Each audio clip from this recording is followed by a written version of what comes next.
Amen. I'm excited. This morning, we're going to begin a new series in the book of Ecclesiastes. So if you have your copy of scriptures and you'd like to turn to Ecclesiastes chapter 1, I'll invite you to do that. Also, children, if you're headed out the door to Children's Church, you're welcome to do that. You're also welcome to stay in here with us because we're always glad to have you here.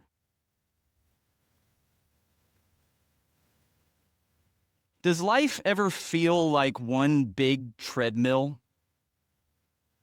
Like, you get to the evening time after dinner and you think, oh, I've got to wash dishes. And you wash the dishes and the kitchen is spotless.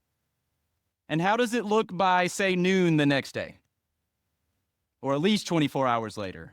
And you say, I have to wash them again. What about you go on vacation and you think, oh, I just can't wait to get to this vacation. And you finally go and it's a wonderful, relaxing time. And then 2 months later, you think, man, I need another vacation. We know what that feels like. How about when you eat?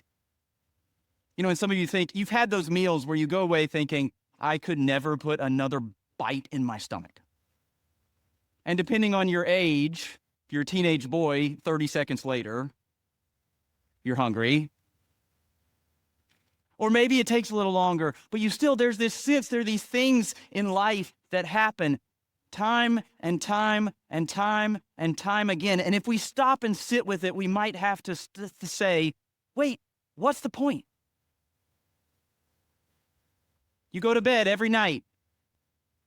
Hopefully you wake up rested. So maybe that's not true for all of us all the time. But hopefully you wake up rested, but then by the next evening, you're exhausted again. Or maybe it's not the basic things that we do with our bodies, like eating and sleeping. Maybe it's just the fact that you wake up in the morning, you do whatever your morning routine is, coffee or whatever you need to make sure you can function, and then you go to work, and then you do your best at your job, and then you come home and you try to grab a few minutes of quality time with your family, or maybe some friends. And then you go to sleep, and what do? You get up and do it again. And again, and again, and again. It can feel like a treadmill, like you're running and working, but never really getting somewhere. And treadmills are fine if you're exercising so that you can run the race later. But imagine if in your fitness journey, you get on the treadmill and somebody tells you, okay, that's where you are for the rest of your life. See, the treadmill's great if it's helping you get ready for something. Most of us would say, what's the point if there's nothing beyond the treadmill? Why on earth do I keep running? This is our experience in life, and it begs us for deep engagement, for deep thought. Say, what on earth is this life all about? And the problem is we're addicted to pat answers, to like simple answers to complex questions. The world rightly criticizes Christianity when we sound like that. When we give answers that sound like we don't want to actually think about reality, we just want to say something like, oh, it's all part of God's plan. Now, how about the game? Somebody ever said something to you like that and you said, I don't think you really get what I'm going through? We say things like, just have faith. And to someone who maybe doesn't know God, you say, that's such a simplistic, naive answer. Now, we might know there's a big difference between the person who goes, oh, just have faith, and that person, we know their life and we know their walk with God, and they say, you need faith. And there's a depth to that answer that isn't always obvious. But we get these kinds of answers that seem more rehearsed than they are real. Often, we deploy these kinds of answers to avoid thinking about what's real. to avoid thinking about pain and things that hurt. And Christianity is rightly sometimes criticized for that. But what about the pat answers that the world around us offers? We hear things like, we make our own meaning. And we're supposed to just nod and say, oh, good, that sounds great. But really? You make your own meaning and your random choices give purpose to your life enough that you can live on it? Or we hear things like, everything in this world came from nothing. How'd that happen? Time plus matter plus chance. How'd that happen? I don't know. Now, I know there are people who think more deeply and try to work that all the way through to an answer.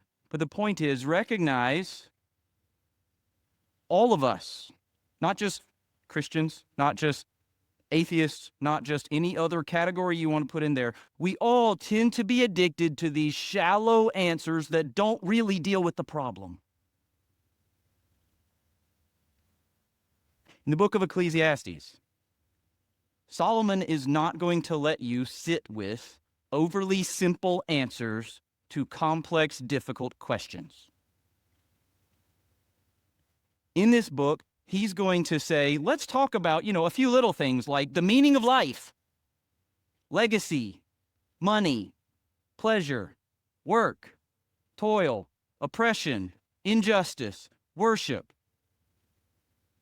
Let's talk about all those things in a fallen, difficult world. Let's talk about the reality of death. Let's talk about the fact that sometimes the wise person dies before the foolish one. Sometimes the strong person doesn't always win the battle. Wrong book, sorry, that was Galatians. Solomon will not let you sit with pat answers. And that is good. That's good because if you sit with pat answers when things are okay and surface and shallow, what happens when they get hard? This book confronts us with life as finite, limited creatures in a fallen, sinful world. And Solomon, I'm going to make this statement now and hopefully show you as I go through the book. Solomon is not a naive simpleton. I don't think most people accuse him of that. But he's also not a bitter cynic. Instead, he's something much more unusual.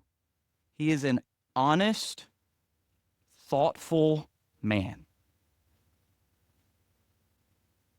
He'll look at the difficulties, he'll look at the pain, he'll look at the struggle, and he'll say, that's real. Now, how do you live? What makes life worth it? What is a meaning? What is purpose in this life? This is what Solomon is trying to do for us as he writes the book of Ecclesiastes. So I'm going to read beginning in chapter 1. The words of the preacher, the son of David, king in Jerusalem. Vanity of vanities, says the preacher. Vanity of vanities. All is vanity. What does man gain by all the toil at which he toils under the sun? A generation goes, and a generation comes, but the earth remains forever. The sun, it rises, and the sun goes down and hastens to the place where it rises. The wind blows to the south and goes around to the north. Around and around goes the wind, and on its circuits the wind returns. All streams run to the sea, but the sea is not full. To the place where the streams flow, there they flow again. All things are full of weariness. A man cannot utter it. The eye is not satisfied with seeing, nor the ear filled with hearing. What has been is what will be, and what has been done is what will be done. And there is nothing new under the sun. Is there a thing of which it is said, see, this is no new? It has been already in the ages before us. There is no remembrance of former things, nor will there be any remembrance of later things yet to be among those who come after. Now, if that sounds depressing to you, which it might, I want to encourage you to go on this journey with Solomon from this spot at the beginning of the book all the way to the end. I will tell you, Ecclesiastes is probably my favorite Old Testament book. Arguably Psalms, depending on the week. It's probably my favorite, and that's because I don't think he's a bitter cynic who's trying to discourage you at every moment. I do think he wants you to be real in this world. So in order to travel with Solomon on this journey, we've got to make sure we start in the right place. I'm going to have you learn 2 Hebrew words today. First one is Hevel. Would you just say Hevel? Great. Now, would you take your hand while you say it, put it in front of your mouth, and go, Hevel? Do you feel that air hit your hand? That's what Hevel means. It means breath. It means vapor. It could mean smoke. When he says this, it's translated in verse 2, vanity of vanities. And depending on your translation, sometimes it says pointless, sometimes it says meaningless, sometimes it says empty, sometimes it says breath, all kinds of different vapor, all kinds of different translations that happen. What they're trying to do is get around a Hebrew word here, which is metaphorical to mean breath. So, Hevel, what you feel there, it's metaphorical to say it's something that is empty in the sense that it's not like this pulpit. I can't pick it up and move it. He's not trying to say it's all terrible. What he's doing is giving us, through this picture of breath, of vapor, of smoke, he's giving us at least 3 things. 1, life is fleeting. You can't hold on to it. If you try to breathe out and grab your breath, what happens? Nothing. In fact, you can hold your breath, right, for a few seconds.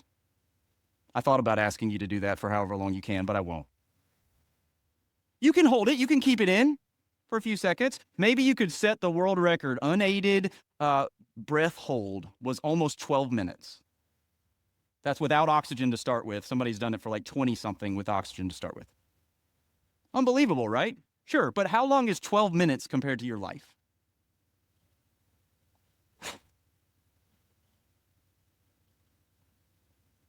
You can't save up breath for later. I asked ChatGPT this question, so if it's wrong, that's why. According to ChatGPT, the average human in 70 years breathes about 500 million times.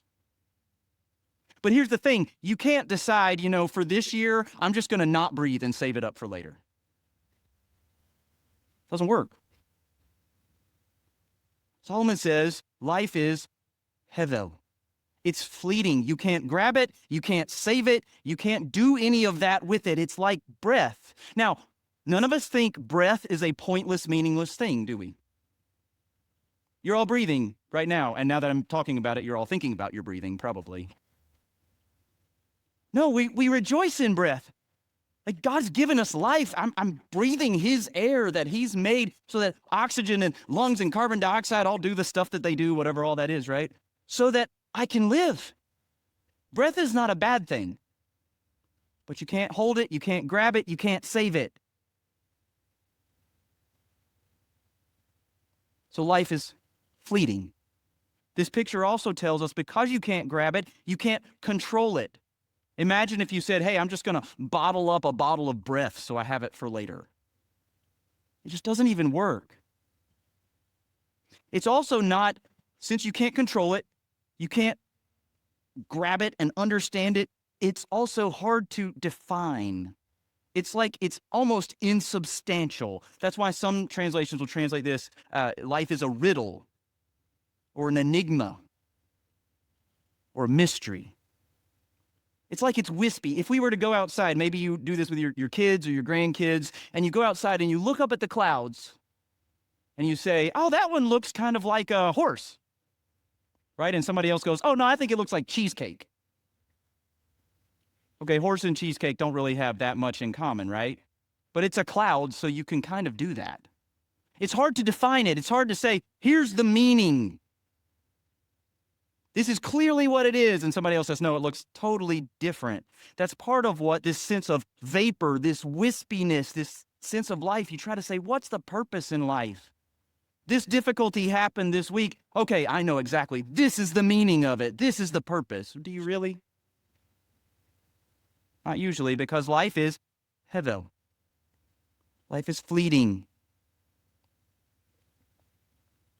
And we might think, well, Solomon, did you just figure this out on your own? Probably not. Honestly, probably his dad told him, because we know Solomon's dad was David. And if you read Psalm 39, slightly condensed, it says, "O Lord, let me know how fleeting I am.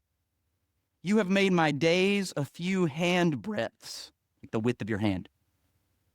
And then he says, "Surely all mankind stands as a mere breath." Want to guess what word that is? Hevel. Solomon, I'm sure, heard his dad probably singing this song and saying it a million other times, because that's what dads do, right? We repeat the same things over and over often. He heard his dad saying, human life, compared to God who never changes, it's just breath. And so Solomon takes that and runs with it here. Now, we might have to pause. We go, because Solomon doesn't want pat answers. He doesn't want you just to go, okay, sure, I'll walk off and pretend it's true. Say, wait a minute. When I look forward at my life, those of you who are younger, I've got a front row of younger people, and I've got some in the back and all around. You're 12 years old. You're 14 years old. Probably life didn't feel so fleeting at that point. Right? You'd say, looking forward to high school, it felt like forever. Looking forward to a driver's license felt like it would never come. Looking forward to graduation or a college degree or a wedding or a career or a child or grandchildren. But I've talked to enough of you to know when you look back at those things,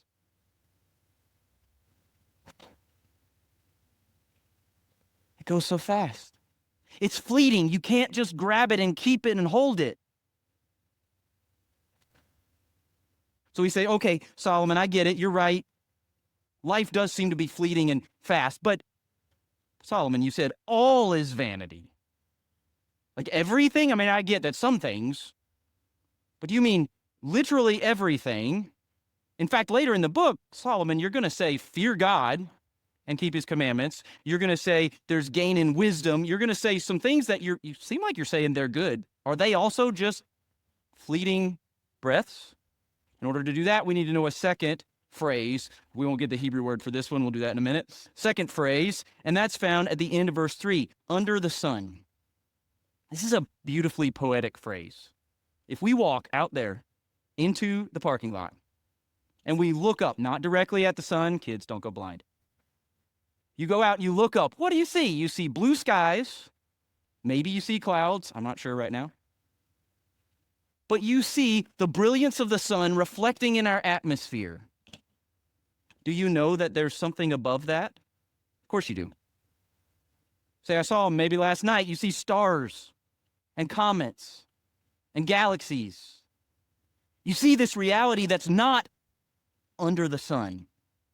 And yet when you go out there in the brilliance, the brightness of the sun, it can be easy to look and think that all you see is all that there is. The same thing's true in our spiritual lives. We go about life under the sun with all that we can see and hear and taste and touch and all that we can think here in this life on this earth, and it can be easy to get trapped, to think that under the sun is all that there is. But just like the stars are up there, the frustrations, why we started this morning saying the brokenness of this world that you felt is real. But there's something over it. Throughout this book, Solomon is not going to just say all that there is what's under the sun, but he's going to push you to say, if that were true, what does that mean?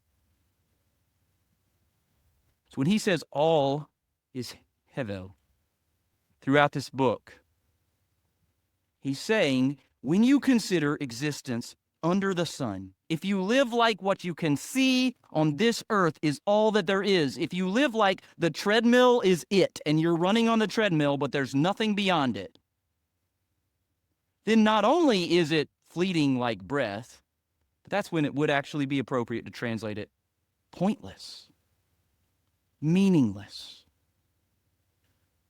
empty.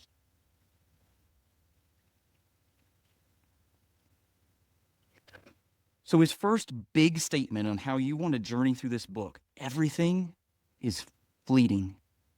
All of life is fleeting and frustrating sometimes because you can't hold it, because you are not God. You are a limited, finite creature. And the second thing, because thankfully Solomon, he's a good writer. He sets you up at the very beginning to say, what's the big question I'm going to talk about? First of all, everything's fleeting. Second, verse 3, what does man gain by all the toil at which he toils under the sun? This word gain, here's your second Hebrew word, Yitron. Would you say Yitron? Yitron. I'm going to use these throughout the series sometimes. That's why I want you to hear them now. Yitron. It means gain. It doesn't necessarily mean any good. Like Solomon is not saying all that man does is completely uselessly bad. Gain is more like a technical term to refer to advantage, or in business, we would call it profit. So if you think in business terms, there's a difference between revenue, right? You get money in, and then you say, but we had costs involved. So if you take out all your costs, you say what money is left over. That's profit. So let me read, with that in mind, reread it with that word here. What does man profit? He's not saying that work doesn't do some good things. Sure. What he's saying is when you take out all of your costs, where's the long-term lasting advantage? Where's the extra? He's saying if you go and you show love to your children and you have a good, solid family, you go, it was a lot of work to do that.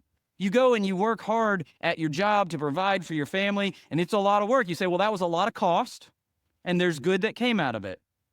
Solomon's question is, at the end of the day, when you take all your effort and your labor, is it ultimately a profit, an advantage, something that's lasting, or not? And throughout this book, here's the tension. Life is fleeting, and there is a real way to have gain. He's going to say there's more gain in wisdom than in folly. He's going to say living your life is like if you have a sharp axe, you have a gain, you have an advantage over a dull axe. See, most of the time what we want to think is if I can have definite profit in this life, I can control it, I can grasp how all of it works together, then I can have gain, I can have profit. Solomon says, no, you're going to find the frustration of not being able to control life, and yet the real possibility of gain, of good. Not considered under the sun only, but looking at eternity. Now we'll get to that later as we go through the book. Here's some homework for this week if you'd like some. You don't have to, but I'd love to have you do it. Read through the book of Ecclesiastes one time. Look for everywhere the word vanity, if you're reading ESV or whatever word it translates it in verse 2, everywhere the word vanity is.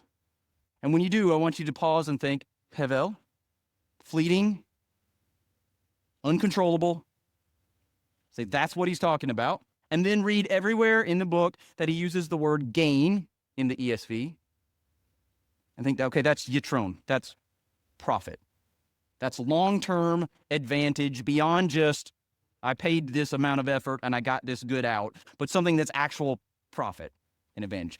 Read through that, and that will help you as we work through this journey.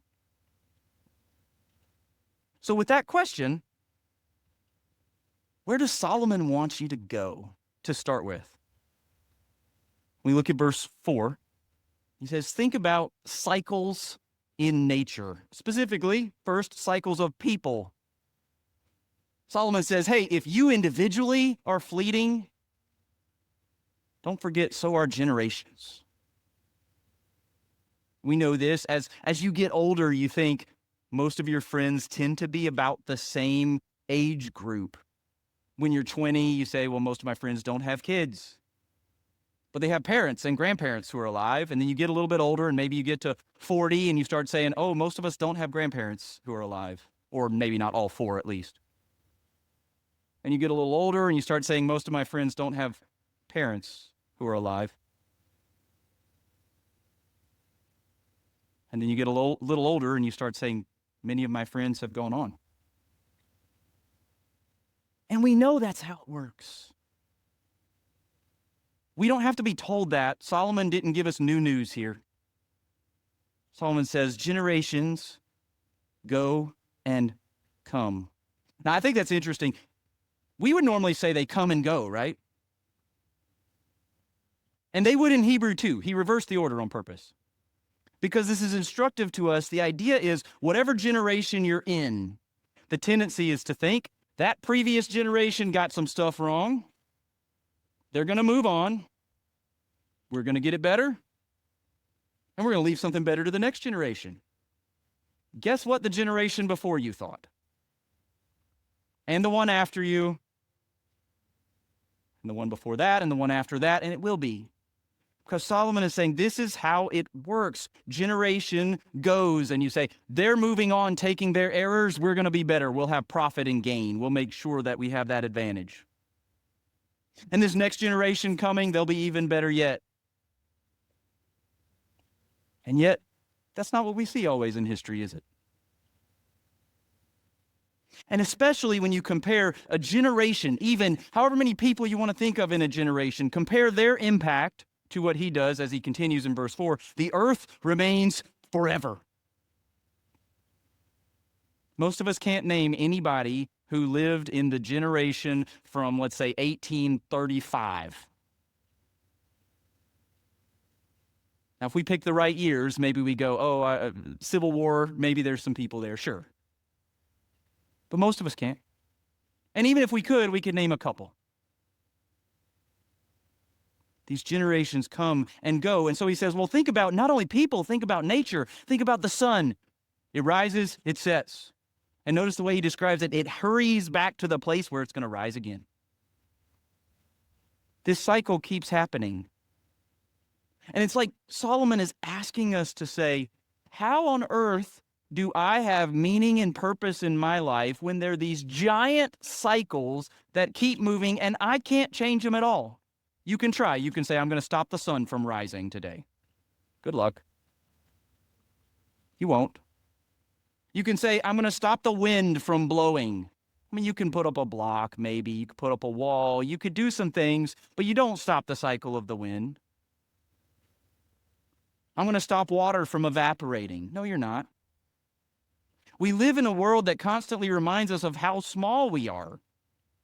And that's exactly where Solomon points us. He says, the wind blows to the south and goes around to the north.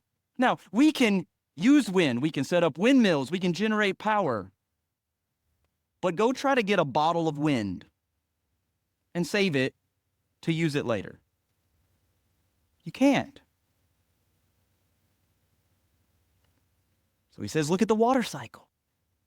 Look over and over at the world you live in. He says, the rivers run down to the sea, but it's never full. Like, the ocean looks like it was designed to collect water, right? It's a big bowl.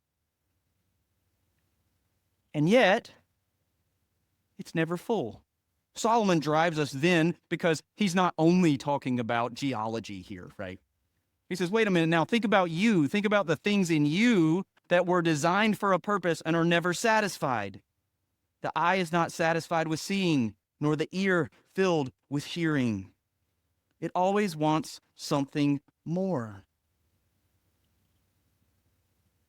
Solomon says, if you're going to sit with the hard questions in life, and you're going to sit with what is the meaning and purpose of the life that I live, when all of life is Hevel, if you're going to do that, you've got to realize here's this creation that God put in place with all of these cycles, and they keep going no matter what you do. We have to start with a sense of how small we are. So when we do that, if we compare, here's our fleeting life, here's enduring creation, here's my choices from day to day, here's the sun rising. We put ourselves in that perspective, well then, how would we try to grab control to say, here's how I know my life can be of a benefit. Here's how I can find meaning. What are the ways we could do it? He's going to list a lot of them, but we're going to talk about two in this section this morning. The first is we might look to novelty. If I can just experience something new and better, or maybe create something new and better. then my life has value, my life has purpose. And the bottom line of my life, the profit of my life, will be good. That's when we get to this statement in verse 9. What has been is what will be, what has been done is what will be done, and there is nothing new under the sun. There's our phrase, under the sun. In this life, considered by itself, there's nothing new. Now, at this point, we can I keep saying Paul. Give me about 5 weeks. I'll get past Paul. Sorry. Solomon. We're like, Solomon, you're crazy. I drive a car. You had a horse. We have penicillin. We have smartphones. We have the internet. We have movies. Solomon, you had none of that. Right, so in one sense, we could sit here and make him a naive simpleton and be like, yeah, sure, you don't know what you're talking about. But Solomon knew technological advances. Those happened in the ancient world, right? We went from, Bronze Age and Iron Age and Stone Age before that. Those things all happened. He knew about technology, not the same way we do, but he knew that things had happened. But what he also knew, maybe better than we do, is, in a sense, the more things change, the more they stay the same. It's that you can go through all of these developments, and what do you still find? Fighting, injustice, anger, betrayal. Happens on the internet. It happened with hammers. In a sense, there's nothing new. You find people making movies now. You found people doing plays then. What's really the difference? Solomon says, in their essence, there's nothing new. Now, you had the fighting and oppression. You also had love and kindness and the beauty of humanity made in God's image. That's always been true. Yes, we have the internet now, so we can get access to so much more information. That's no guarantee that more of it's right. And Solomon had all kinds of information. He was probably the most educated man on the planet. He says, in reality, there's nothing that's actually new. There's nothing about the digital age we live in that will ever change the meaning and purpose of life, any more than it changed going from the Stone Age to the Bronze Age to the Iron Age to the Industrial Revolution. The real questions, the meaning and purpose of life kind of questions, never changed. So our hope for meaning and control and gain is not going to be found in novelty, in finding this new thing. Is there a thing of which it is said, see, this is new? It has been already in the ages before us.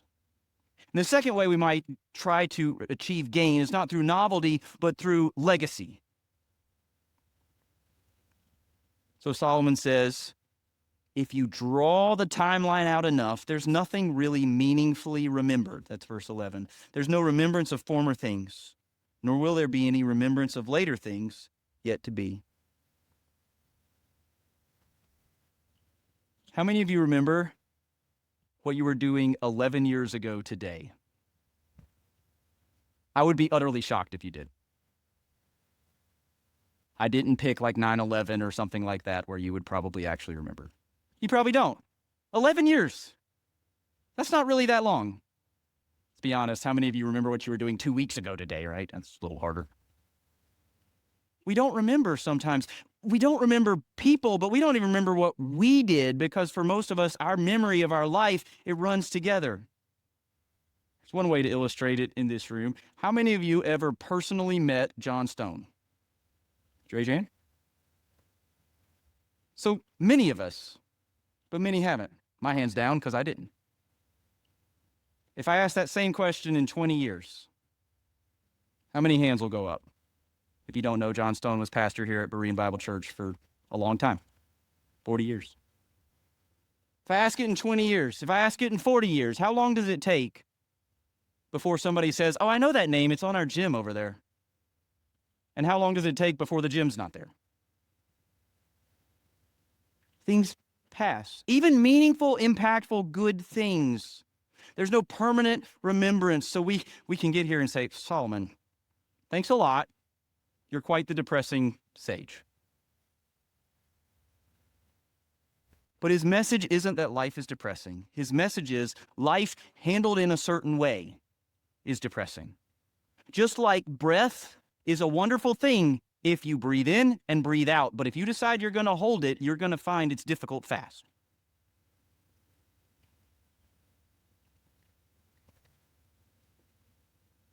So what do we do with this? I want to ask you to think on a couple things this morning. How do you take this? Like, he's giving you philosophical ideas. He's giving you a question, a tension that actually, if you feel like, oh, I get all the answer to that right now, I think Solomon would roll his eyes at you. So you say, there's tension, there's challenge. How do I do that? Here's a couple of things I want you to think about this week. One, when life feels like a treadmill, you have to look beyond the treadmill to find purpose.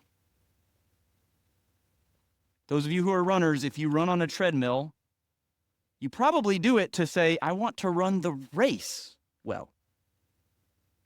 When life feels like a treadmill, you're not going to find purpose in, same day again, same day again, same day again. You're going to go out, you're going to look past the sun and say, but there's a God behind this. There's an existence, a reality that's not just under the sun, that's not just on the treadmill. So let the frustration of life under the sun drive you to the hope of life beyond it. Second thing, embrace your limits. You know, there's really probably not a more countercultural message in our world today. We're literally told repeatedly, you can do anything you want. And Solomon says that's a miserable way to live. Embrace the fact that you are not like the sun. You will not keep running in this body, in this life forever. Embrace the fact that you cannot change the water cycle, and you're not responsible to. We often long to be like small g gods or superheroes, but we don't live in a world designed for gods and superheroes. We don't live in bodies designed to be that. We're not people designed to be that. We're designed to be limited creatures. So develop responsible rhythms of work and rest. When you embrace limits, part of that is you say, hey, I need to sleep. My body needs rest. My body needs nutrition. My body needs exercise. I can't actually do everything without that. Why? Because I'm not God. The Bible says God never slumbers, never sleeps. So embrace our limits. Remember frequently what you can't do, and remember God can do all of those.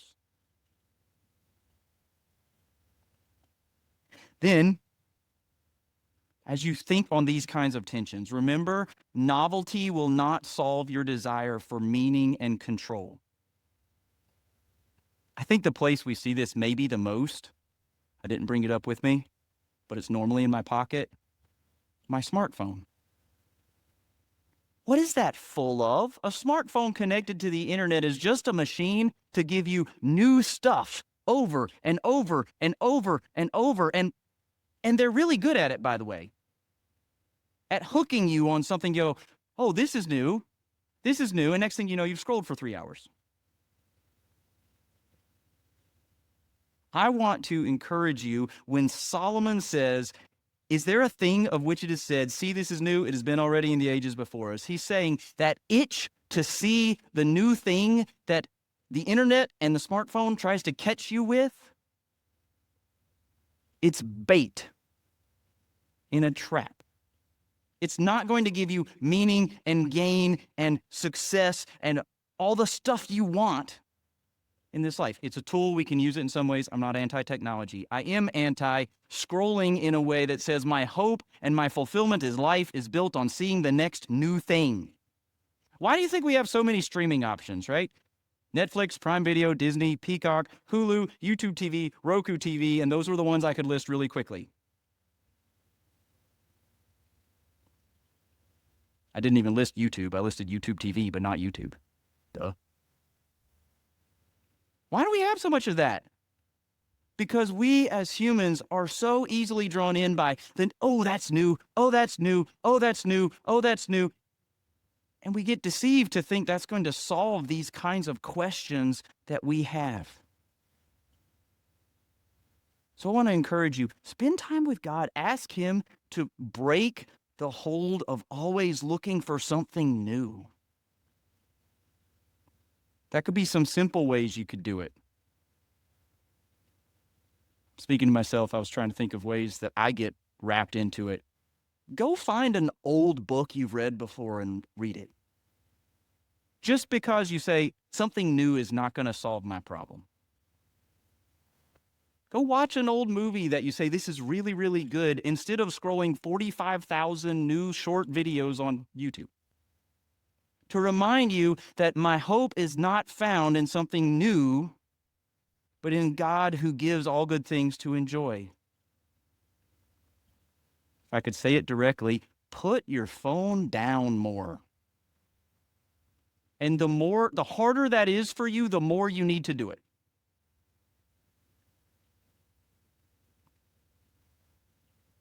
Do you know there's the equivalent of 10 million Blu-ray discs of data is created every day?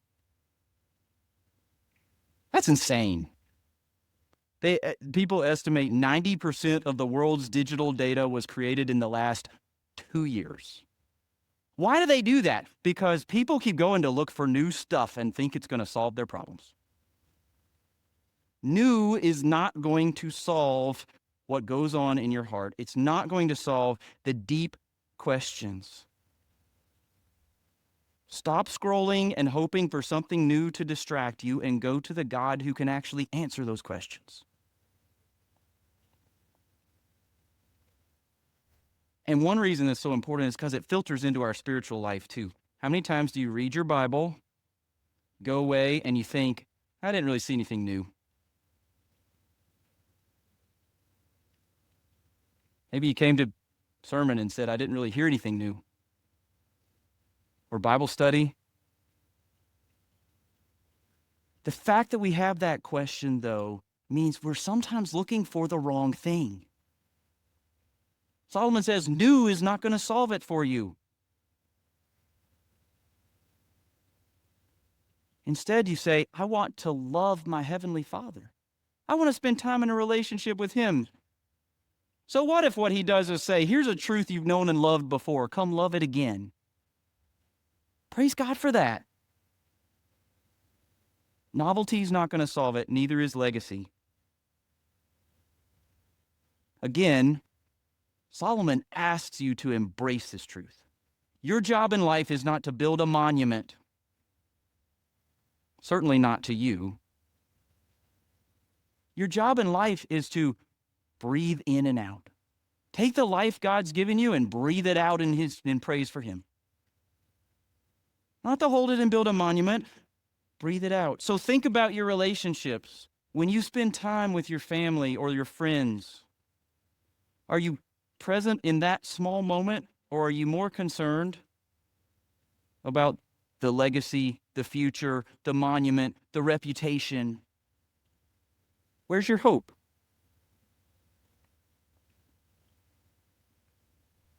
I think it's a wonderful thing, and by the way, Solomon would agree in Ecclesiastes, we'll get there. Leaving a godly spiritual legacy is a good thing. But if your hope is solely built on that and you forget to know and love God now, you miss the point.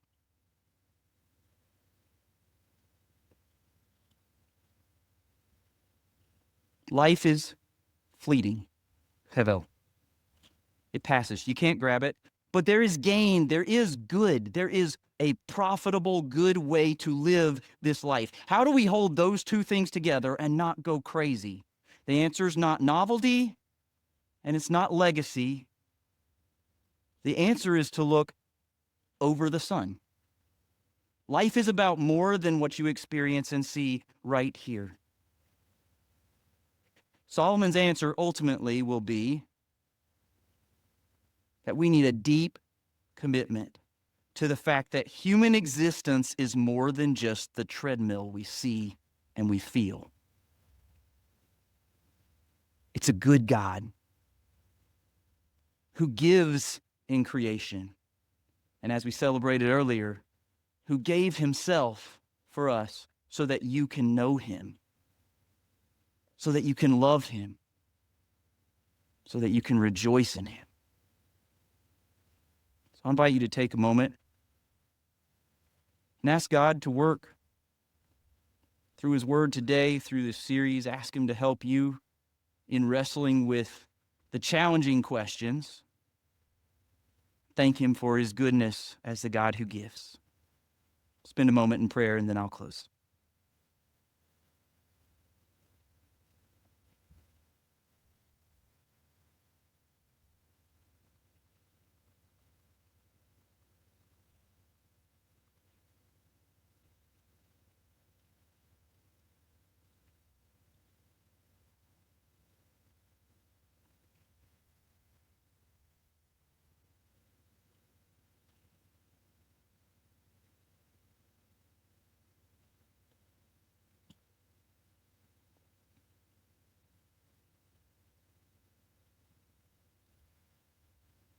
Father, we feel the stress, the frustration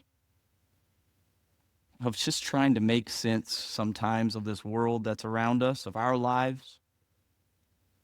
We feel the fleeting nature.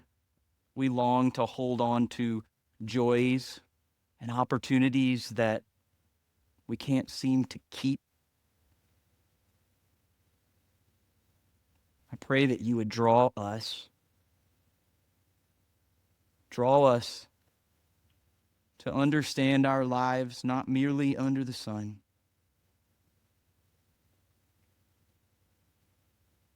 Pray, however it is that each of us individually, we view you, I pray that this book, that Solomon's writings, this wisdom, this truth would draw our souls to know you more as a good God who gives gifts and gives enjoyment to his people. Would you protect us from putting our hope in human achievement? Protect us from seeking the novelty as something that we think will solve our questions and solve our problems. Would you make us people who are rooted, deeply rooted in the truth of your word, who are like the oak tree, standing by the water so that when the difficulties come, we don't have shallow answers that get uprooted, but we're not tossed to and fro, and we are sustained by your truth and your grace all the way through our lives and all the way to glory. In Jesus' name we pray. Amen.